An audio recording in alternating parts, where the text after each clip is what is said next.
Hi ಎಲ್ಲರಿಗೂ ನಮಸ್ಕಾರ, welcome back to my vlog. ಇವತ್ತಿನ ಮಿನಿ ವ್ಲಾಗ್ನ ಬೆಳಿಗ್ಗೆ 6 ಗಂಟೆಯಿಂದನೇ ಶುರು ಮಾಡ್ತಾಯಿದ್ದೀನಿ. ಯಾಕಂದರೆ ಇವತ್ತು ನಮಗೆ ರೇಷನ್ ಕೊಡುವ ದಿನ. ತಿಂಗಳಿಗೆ ಒಂದ್ಸಲ ರೇಷನ್ ಕೊಡ್ತಾ ಇರ್ತಾರೆ. ಅದಕ್ಕೆ ನಮ್ಮ ಅಮ್ಮನ ಕರ್ಕೊಂಡು ಹೋಗ್ಬೇಕಿತ್ತು. ನಮ್ಮೂರಲ್ಲಿ ರೇಷನ್ ಕೊಡಲ್ಲ, ನಮ್ಮ ಪಕ್ಕದ ಊರಲ್ಲಿ ಕೊಡ್ತಾರೆ. ಅಲ್ಲಿ ಕರ್ಕೊಂಡು ಹೋದೆ. ಬೆಳಿಗ್ಗೆನೇ ಜನರ ಜಾಸ್ತಿ ರಶ್ ಆಗಿಬಿಡುತ್ತೆ. ಸುಮ್ಮನೆ ಆಮೇಲೆ ಬಂದು ಆಫೀಸ್ಗೆ ಹೋಗೋದು ಲೇಟ್ ಆಗುತ್ತೆ ಅಂತ ಒಂದು 6 ಗಂಟೆಗೆಲ್ಲ ಅಲ್ಲಿದ್ವಿ. ಹೋಗಿ ರೇಷನ್ ತೊಗೊಂಬರ್ಬೇಕಾದ್ರೆ ತುಂಬ ಹೊತ್ತು ವೆಯ್ಟ್ ಮಾಡ್ತಿದ್ದೆಲ್ಲ ಮಾಡೋಕ್ಕೆ ಕೆಲಸ ಇರಲಿಲ್ಲ ಅಂತ ಕ್ಯಾಪ್ಚರ್ ಮಾಡಿಕೊಂಡೆ. ನೆಕ್ಸ್ಟ್ ಅಲ್ಲಿಂದ ಮನೆಗೆ ಹೊರಡಬೇಕಾದ್ರೆ ಆಗಲೇ ಸೂರ್ಯ ಬಂದು ರಗ ಅಂತ ಇದ್ದ. ಒಂದು 7:30 8 ಗಂಟೆ ಆಯ್ತಾಯಿತು ಸಮಯ. ನೆಕ್ಸ್ಟ್ ಅಲ್ಲಿಂದ ಮನೆಗೆ ಬಂದು ರಂಗೋಲಿ ಹಾಕಬೇಕು ಅನ್ನಿಸ್ತಾ ಇತ್ತು. ಇವತ್ತು ತುಂಬ ನಾನೇ ರಂಗೋಲಿ ಹಾಕಬೇಕು ಅಂತ ಮನಸ್ಸಾದಾಗ ನಾನು ಹಾಕ್ತೀನಿ. ಅದು ನನಗೆ ಗೊತ್ತಿರುವಷ್ಟು ಹಾಕ್ತೀನಿ. ಈ ಥರ ಇತ್ತು ನನ್ನ ರಂಗೋಲಿ. ಅದು ಸ್ವಲ್ಪ ಮರ್ತು ಬಿಟ್ಟಿದ್ದೀನಿ, ಗೊತ್ತಿರೋದನ್ನೇ ಬಿಡೋದು ನಾನು. ನೆಕ್ಸ್ಟ್ ರಂಗೋಲಿ ಎಲ್ಲ ಹಾಕಿದ ತಕ್ಷಣ ಖುಷಿ ಆಯ್ತೈತೆ. ಅದನ್ನು ನೋಡಿಕೊಂಡು ಅದನ್ನೊಂದು ಸ್ವಲ್ಪ ಕ್ಯಾಪ್ಚರ್ ಮಾಡಿಕೊಂಡು, ನಮ್ಮದು ಮಲ್ಲಿಗೆ ಮೇಳಲ್ಲಿ ಮಲ್ಲಿಗೆ ಹೂವು ಒಂದೇ ಒಂದು ಬಿಟ್ಟಿತ್ತು. ಈ ಸೀಸನೆಲ್ಲ ನಾವು ಮಲ್ಲಿಗೆ ಹೂವು ನೋಡಲೇ ಇಲ್ಲ. ಅಲ್ಲಾದ್ಮೇಲೆ ನೀರು ಬಿಟ್ಟಿದ್ರು ಅಂದ್ಬಿಟ್ಟು ನಮ್ಮಮ್ಮ ಇದ್ದರೆ ಮನೇಲಿ ನಮ್ಮಮ್ಮಂದೇ ಚಾಕ್ರಿ. ನಾನೇನಿದ್ರು ಎಷ್ಟು ಹೆಲ್ಪಿಂಗ್ ಅಷ್ಟೇ ಮಾಡಿಕೊಡೋದು. ಅವರು ಪಾತ್ರೆ ಎಲ್ಲ ಕೊಟ್ಟು ಪಾತ್ರೆ ತೊಳೆದಾದ್ಮೇಲೆ ನೆಕ್ಸ್ಟ್ ನಾನು ಫ್ರೆಶ್ ಅಪ್ ಆಗಿ ಆಫೀಸ್ ಕಡೆ ಹೊರಟೆ. ಇವತ್ತು ಆಫೀಸಲ್ಲಿ ಏನೂ ಕೆಲಸ ಇರಲಿಲ್ಲ. ಪೋಸ್ ಕೊಟ್ಕೊಂಡು ಫೋಟೋಗೆಲ್ಲ ನೆಕ್ಸ್ಟ್ ವರ್ಕ್ ಏನಾಯಿತು ಅದನ್ನು ನೋಡ್ತಾ ಇದ್ದು. ವರ್ಕ್ ಜೊತೆಗೆ ಮಾತು ಹರಟೆ ಎಲ್ಲ ನಡೀತಾ ಇತ್ತು.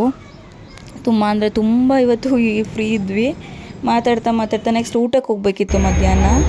ನಮ್ಮತ್ತೆ ಮನೆಯಲ್ಲಿ 17 ವರ್ಷದಿಂದ ಹಬ್ಬ ಮಾಡಿರ್ಲಿಲ್ವಂತೆ. ಅವ್ರ ಹಬ್ಬಕ್ಕೆ ಹೇಳಿದರು, ಹೋಗಲೇಬೇಕಲ್ವಾ ಹಬ್ಬಕ್ಕೆ ಹೇಳಿದ ಮೇಲೆ, ಇಲ್ಲಾಂದರೆ ಬೇಜಾರು ಮಾಡ್ಕೋತಾರೆ ಅಂತ ಹೋದೆ. ಬೇಜಾರು ಅವ್ರು ಮಾಡ್ಕೊಂಡ್ರು ಅಲ್ವೋ ನನಗೆ ಗೊತ್ತಿಲ್ಲ. ನನಗಂತೂ ಸಿಕ್ಕಾಬಟ್ಟೆ ಬೇಜಾರಾಗ್ಬಿಡ್ತು. ಇಷ್ಟು ಟ್ರಾಫಿಕ್ಕು ರಶ್ಶು ನೋಡಿ. ಆ ಕಡೆಯಿಂದ ಆಫೀಸ್ 1:15 ಬಿಟ್ಟರೆ ಮನೆಗೆ ಬರೋಷ್ಟೊಳಗೆ 3 ಗಂಟೆ ಆಯಿತು. ನೆಕ್ಸ್ಟ್ ಏನು ಮಾಡಿದ್ರು, ನಾವು ಬಂದಿದ್ದೀವಿ ಊಟ ಮಾಡ್ಕೊಂಡು ಹೋಗಲೇಬೇಕಲ್ವ ಅಂದ್ಬಿಟ್ಟು ಮನೆ ಹತ್ರ ಹೋಗಿ ಅವನ್ನೆಲ್ಲ ಮಾತಾಡಿಸ್ಕೊಂಡು ಊಟ ಮಾಡಿ ಮತ್ತೆ ರಿಟರ್ನ್ ಆದರೆ ನೋಡಿ ಮತ್ತಾಲೇ ಅವ್ರ ಮನೆಯಿಂದನೇ ಕ್ಯೂ ಸ್ಟಾರ್ಟು. ನನಗಂತೂ ಆ ಸುಡು ಬಿಸಿಲಿಗೂ ತಿಂದಿರೋ ಊಟಕ್ಕೂ ಸಾಕಪ್ಪ ಈ ಹಬ್ಬ ಅನ್ನುವಂಗಾಯಿತು. ಅಲ್ಲಿಂದ ಆಫೀಸ್ಗೆ ಒಂದು 4 ಗಂಟೆ 4:45 ಹಂಗೆ ಬಂದ ಆಫೀಸ್ಗೆ ಮತ್ತು ಸರ್ ಇದ್ರು, ಇವ್ರು ರಾಘವೇಂದ್ರ ಸರ್ ಅಂತ ಯಾವಾಗಲೂ ಕಾಮಿಡಿ ಮಾಡ್ತಾ ಇರ್ತೀವಿ. ಬಂದು ಸ್ವಲ್ಪ ಹಾಟೆ ಮಾತುಕತೆ. ಮ್ಯಾಚ್ ದಿನ ಇವತ್ತು. ಮ್ಯಾಚ್ ಡೇಲೇ ನನಗೆ ಯಾವತ್ತೂ ಲೇಟ್ ಆಗುತ್ತೆ. ಏನೇ ಕೆಲಸ ಇಲ್ಲ ಅಂದರೂ ಸಂಜೆ ಟೈಮಲ್ಲಿ ಕೆಲಸ ಬಂದುಬಿಡ್ತು. ಕೆಲಸ ಎಲ್ಲ ಮುಗಿಸಿ ಮನೆಗೆ ಹೋಗೋಷ್ಟೊಳಗೆ 7:15 7:45 ಆಯ್ತಾ ಇತ್ತು.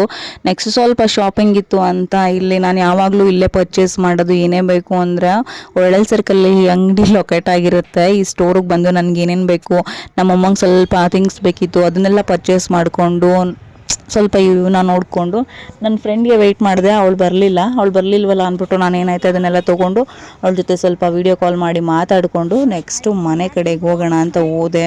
ಮನೆ ಕಡೆಗೆ ಹೋಗೋಣ ಅನ್ನಿಸ್ತಾ ಇರುತ್ತೆ. ಮ್ಯಾಚ್ ಡೇ ಬೇರೆ, ಮ್ಯಾಚ್ ಸ್ಟಾರ್ಟ್ ಆಗಿಬಿಟ್ಟೈತೆ. ಆರ್ ಸಿ ಬಿ ಮ್ಯಾಚ್ ಅಂದರೆ ಮೊದಲೇ ಕೇಳಬೇಕಾ, ನನ್ನ ಫೇವ್ರೇಟ್ ಮ್ಯಾಚು.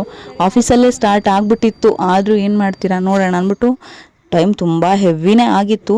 ಆದರೂ ಹೋಗಬೇಕಾದ್ರೆ ನನಗೊಂದು ಸಾಂಗ್ ನೆನಪಾಯ್ತಾಯಿತ್ತು. ಈ ಒಂಟಿ ರಸ್ತೆಯಲ್ಲಿ ಅಂತ ಸಾಂಗ್ ಬರುತ್ತಲ್ಲ, ಅದು ನನಗೆ ಲಿರಿಕ್ಸ್ ಬರಲ್ಲ. ಅದು ನೋಡಿಕೊಂಡು ಈ ಅಂಗಡಿ ನೋಡಿದಾಗೆಲ್ಲ ನನಗೆ ನಮ್ಮಪ್ಪ ನೆನಪಾಗ್ತಾರೆ. ಅದು ನಮ್ಮಪ್ಪ ಅವರ ಫ್ರೆಂಡ್ ಗೋಡನ್ನು ಮರಿ ಕುಯ್ಯೋದು. ಅಲ್ಲೆಲ್ಲ ನೆನೆಸ್ಕೊಂಡು ಮನೆ ಹತ್ರ ಹೋದೆ. ತುಂಬ ಲೇಟ್ ಆಗಿರೋ ಕಾರಣ ನಮ್ಮಮ್ಮ ಈಚೆನೇ ಕೂತ್ಕೊಂಡು ಕಾಯ್ತಾ ಇತ್ತು. ಮನೇಲಿ ಅಮ್ಮ ಇದ್ದರೆ ಹಂಗೆ ಅಲ್ವಾ, ನಾವು ಬರೋ ತನಕ ಈಚೆ ಕೂತ್ಕೊಂಡು ಕಾಯ್ತಾ ಇದ್ರು. ಯಾಕಮ್ಮ ಲೇಟು ಅಂತು, ಏನು ಮಾಡೋಕ್ಕಾಗಲ್ಲ ಆಫೀಸ್ ಕೆಲಸ ಅಂದ್ಬಿಟ್ಟು ಒಳಗಡೆ ಹೋಗಿ ಟೈಮ್ ನೋಡಿದ್ರೆ ಆಲ್ರೆಡಿ 8:15 ಆಯ್ತಾ ಇತ್ತು. 8:15 ಆಗ್ಬಿಟ್ಟೈತಿಲ್ಲ ಅಂದ್ಬಿಟ್ಟು ಫ್ರೆಶ್ ಅಪ್ ಆಗಿ ಬೇಗ ಟಿ ವಿ ಆನ್ ಮಾಡಿದೆ ಮ್ಯಾಚ್ ನೋಡೋಣ ಅಂತ. ಅದಾದಮೇಲೆ ನಮ್ಮ ಮಮ್ಮಿ ಮಾಡಿರೋ ಮುದ್ದೆ ಮತ್ತು ಮಳ್ಸಿದ ಸಾಂಬಾರು, ನೀರು ಹೆಸರು ಅಂತ ಮಾಡ್ತಾರೆ ನಮ್ಮ ಕಡೆ. ಅದಕ್ಕೆ ಒಂದಷ್ಟು ತುಪ್ಪ ಹಾಕ್ಕೊಂಡು ಒಂದು ಮುದ್ದೆ ಚೆನ್ನಾಗಿ ಬಡಿದೆ. ನಾನು ಮುದ್ದೆ ತಿಂದಮೇಲೆ ಅನ್ನ ತಿನ್ನಲ್ಲ, ಅದು ನನ್ನ ಪಾಲಿಸಿ. ಮುದ್ದೆ ಅಂದರೆ ನನಗೂ ಇಷ್ಟ ಆಗುತ್ತೆ, ಶಕ್ತಿ ಬರುತ್ತೆ ಅಂತ 1 ಟೈಮು ರೆಗ್ಯುಲರಾಗಿ ಮುದ್ದೆ ತಿಂತೀನಿ ನಮ್ಮಮ್ಮ ಇಲ್ಲ ಅಂದರೆ ಮುದ್ದೆ ಕ್ಯಾನ್ಸಲ್. ನೆಕ್ಸ್ಟ್ ಊಟ ಆದಮೇಲೆ ಮ್ಯಾಚ್ ನೋಡ್ಕೊಂಡು ಮಲ್ಕೊಂಡು RCB ವಿನ್ ಆಗಿದ್ದಕ್ಕೆ ಖುಷಿ ಆಯಿತು. ಇಷ್ಟ ಆಗಿತ್ತು ಇವತ್ತಿನ ದಿನ.